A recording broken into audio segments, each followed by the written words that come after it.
नमस्ते। कभी सोचा है कि भारत में भी एक ऐसा साम्राज्य था जिसने समंदर पर राज किया? मतलब ठीक वैसे ही जैसे बाद में यूरोप की ताकतों ने किया था। आज हम चोल साम्राज्य की उसी शानदार कहानी में गोता लगाने वाले हैं। और देखिए, ये कोई कोरी कल्पना नहीं है। ये चोल साम्राज्य की हकीकत है। एक ऐसी ताकत जिसने न सिर्फ जमीन पर बल्कि समंदर की लहरों पर अपनी कहानी लिखी, और जिनकी कला आज भी सदियों बाद दुनिया को हैरान कर देती है। तो चलिए इस ऐतिहासिक सफर पर आगे बढ़ते हैं।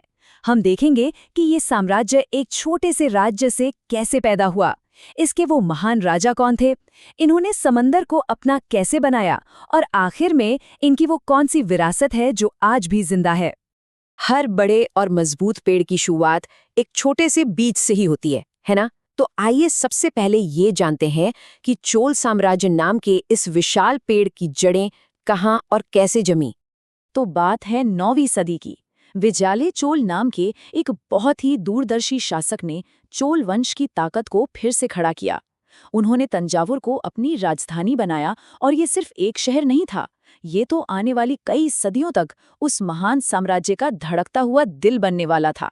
हर साम्राज्य की कहानी में एक दौर आता है जिसे हम उसका गोल्डन एज या स्वर्ण युग कहते हैं। चोलों का स्वर्ण युग दो बहुत ही कमाल के शासकों की कहानी है, एक पिता और उनके बेटे की। चलिए मिलते हैं उन सम्राटों से जिन्होंने चोलों का नाम इतिहास में हमेशा के लिए लिख दिया। यहाँ हम देखते हैं एक कमाल की जुगलबंदी। पहले आए पिता राजराजा चोल प्रथम। वो एक निर्माता थे, एक ऑर्गेनाइजर। उन्होंने पूरे साम्राज्य को एक किया, मजबूत बनाया और हमें शानदार बृहदेश्वर मंदिर जैसा तोहफा दिया। और फिर आए उनके बेटे राजेंद्र चोल प्रथम, जो एक विजेता थे। उन्होंने अपने पिता की रखी नींव का इस्तेमाल किया और चोल ताकत को समंदर के पार दक्षिण पूर्व एशिया तक पहुंचा दिया। मतलब एक ने जमीन तैयार की तो दूसरे ने उस पर आसमान छूने वाली इमारत खड़ी कर दी। ये सिर्फ कुछ देशों के नाम नहीं हैं। ये चोलों की ताकत और उनकी महत्वाकांक्षा का नक्शा है। जरा सोचिए, एक भारतीय साम्राज्य जो श्रीलंका और मालदीव से लेकर मलेशिया और इंडोनेशिया के हिस्सों तक फैला हो।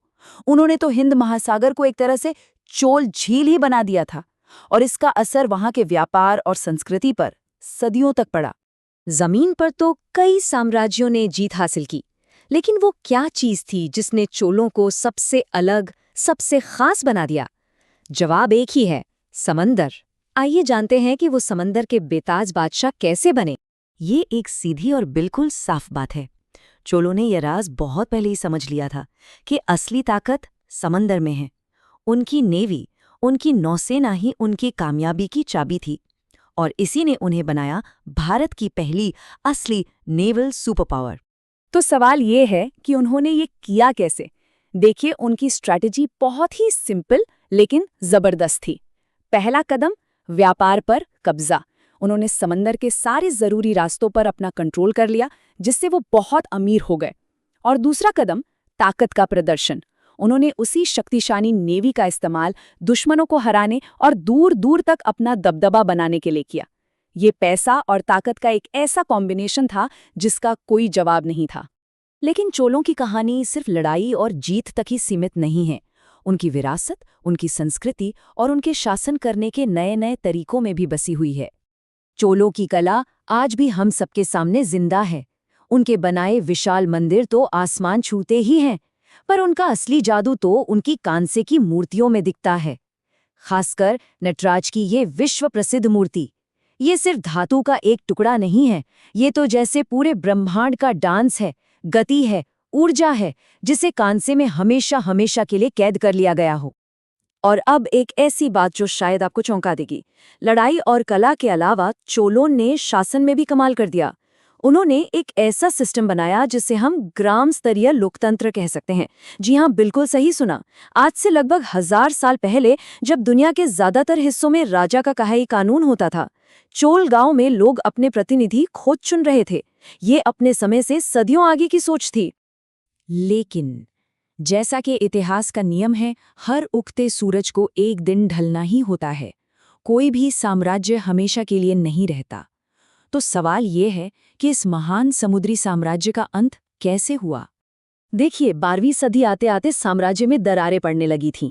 अंदरूनी झगड़ों ने उन्हें अंदर से खोखला कर दिया और बाहर पांड्य और होयसल जैसी नई ताकतें उनके इलाकों पर नजर गड़ाए बैठी थीं।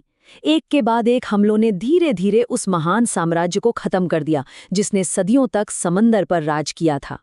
तो आखिर में हम चोलों को कैसे याद करते हैं? सिर्फ एक और हारे हुए साम्राज्य की तरह? नहीं, बिल्कुल नहीं। वो निर्माता थे, वो कलाकार थे और वो समंदर के स्वामी थे। उनकी कहानी हमें सिखाती है कि असली महानता सिर्फ जीतने में नहीं, बल्कि कुछ बनाने में है। शानदार मंदिरों में, बेजोड़ कला में और शासन करने के नए विचारों में। चोल साम्राज्य भले ही खत्म हो गया हो, पर उनकी विरासत आज भी इतिहास के समंदर में एक रोशन सितारे की तरह चमक रही है।